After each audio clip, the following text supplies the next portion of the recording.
This 420 jib trim lesson is brought to you by the Club 420 Association and SteveHuntSailing.com. Please enjoy. Okay, next topic is a big one. It's jib trim. Jib trim is huge because unlike an FJ or other sailboats that have a sliding jib lead to affect the jib shape, the 420 has a fixed lead that is a bit too far outboard, which makes the jib look flat. So you have the windward sheet to pull it around the front of the mast and closer to the mast and add shape. So it's really a three-dimensional deal with all sorts of options. You can be flat and outboard, flat and inboard, round and inboard, round and outboard, and everything in between. So to crush in the 420, you need an excellent jib trimmer.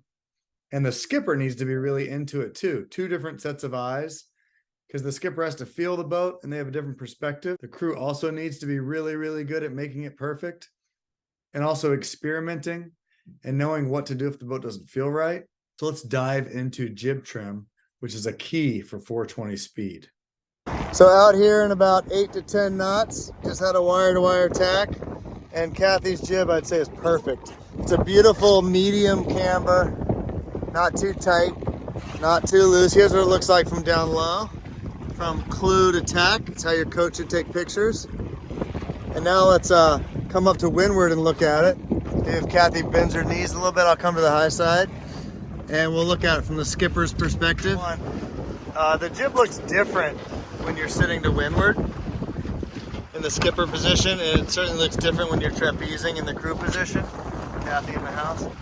So you need to learn how to correlate what the jib looks like from the high side. Trim it a little bit tighter here. Yeah, nice. Since we're trapping, we can go a little flatter shape. We have nice power. Correlate what it looks like up high to coming down to leeward and looking at it here. Because if your coach ever takes pictures of other people, you'll see this shot. That's the best shot to judge the camber and the in and outness of it. Inboard, outboard. But when you go sailing, it looks different because you're sitting in a different spot. So it's good. You'll see the 470 sailors in the Olympics. They will look at the jib and then they'll go down to the leeward and they'll look at it down here and then come back up and correlate the two looks. Back to jib trim 101 and a 420. There are various settings that you would want. Let's go to just a medium, beautiful setting as like a default. They say in sailing textbooks that you should have like a nice 10-knot default setting. Let's go leeward on.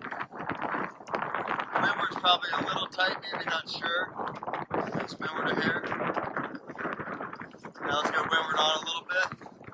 Right there. This is probably a nice medium jib shape. That's good for kind of all conditions.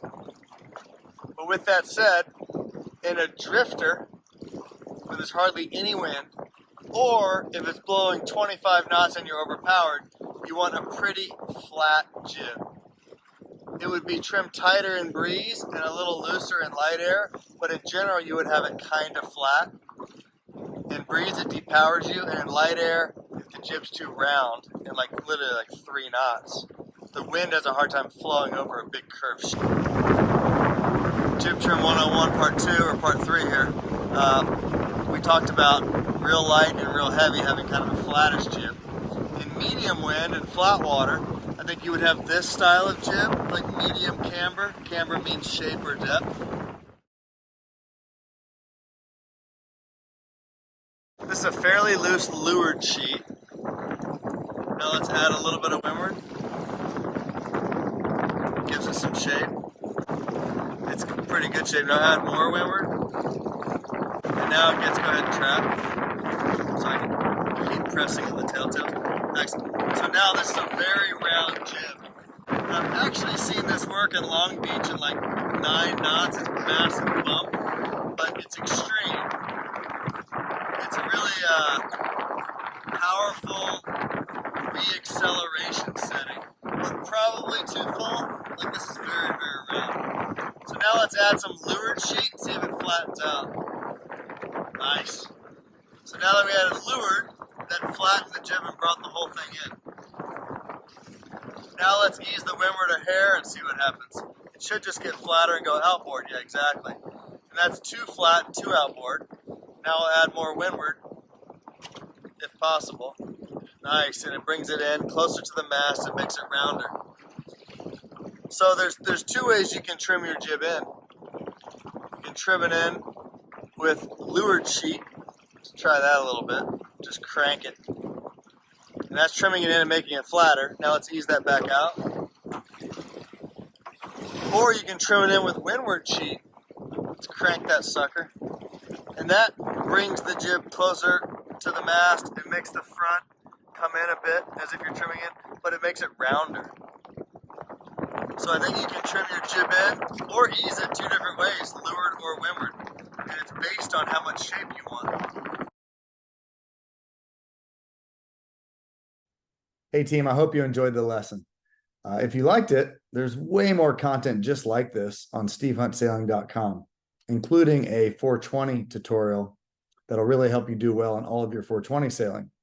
Also, there's tactics and strategy, the ultimate starting guide, and other videos that can help you a ton, a lot of which was created for people just like you in the 420. Check it out. You can buy individual digital courses that suit your needs, or become a member, save a lot of money, and get all the content, including all future content that's released. Thank you for watching, and good luck.